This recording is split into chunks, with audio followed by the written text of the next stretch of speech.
धोली तोहरो भाई तो अरे दीही मुआई मिले खरिहानी में धोली तोहरो भाई तो दीही मुआई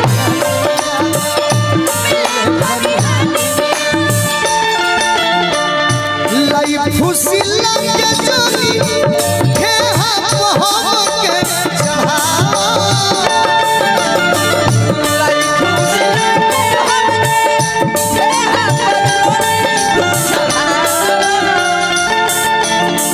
लड़की जाए तो कबो भरोसा ना लाई खुशी लगा दी है सो ठेहा पर चढ़ा दी है सो कटवा दी है यही से कहते हैं कि हम ना जाने कि तोहर कौन मजबूरी रहे। आवाज बढ़ा दी हमरा से जुदा भइल का तोहर इतना जरूरी रहे। हम ना जाने कि तोहर कौन मजबूरी रहे। अच्छा हमरा से जुदा भइल का तोहर इतना जरूरी रहे। सही बात। अरे हम तो अभियो पुआर बनी तोहरे ला कि हम तो अभियो पुआर बनी तोहरे ला। हां हो हम न जननी के तोहरा मुंह में राम और बगल में छुरी रहे। अरे क्या बात है।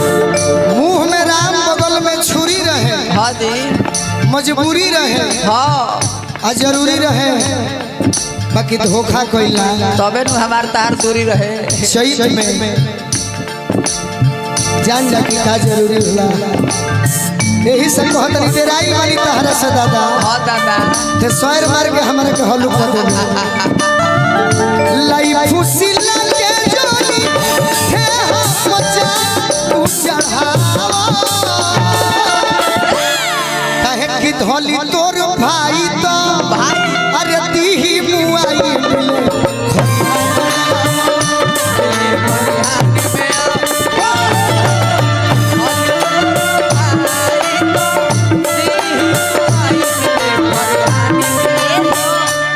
साच कही अकेले गावल हम पसंद जरूर करीला निशा हमार जोड़ी बहुत लोग अनुपमा संगे देखले बा। सही बात। निशा संगे देखले बा भोजपुरी में केहू बाकी नहीं थे ना लेकिन तू अनुपमा के अगर केहू दवाई नु माने जोड़ी अगर दवाई ना अगर जोड़ी अगला बार केहू पसंद करी तो तहार जरूर कला में दम बा मनीषा कि तहार हमार जोड़ी जरूर पसंद लोग करी। बाकी दुखी है न हो जाला कि संगे गागा के आगे बढ़ जाता रही सो बाद में घमंड में हो जाता रही सो कुछ कहतनी लोग हमारे के खराब कहता यही से कहतनी डेराई ना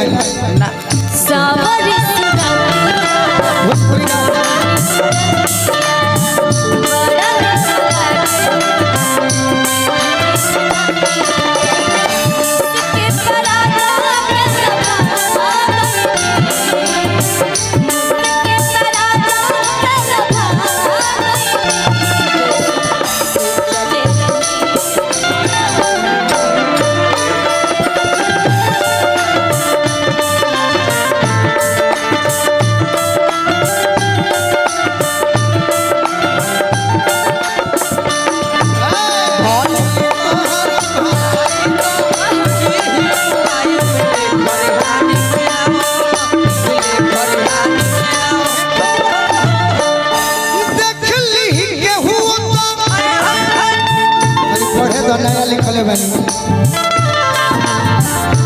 देख ली के हो जाई हाला गप से ना टूटी जाई टोलावा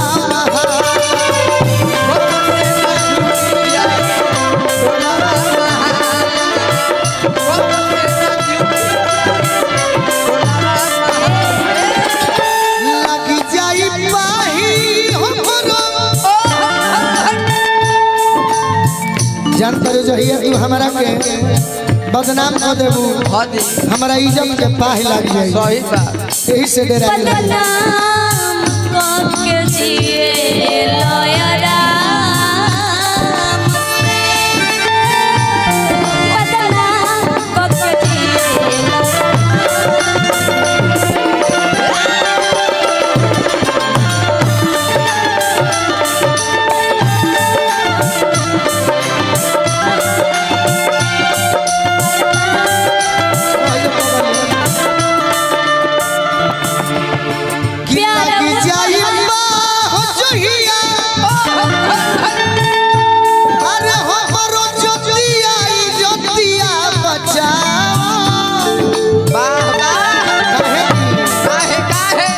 बढ़ी परेशानी सुना बढ़ी परेशानी सुना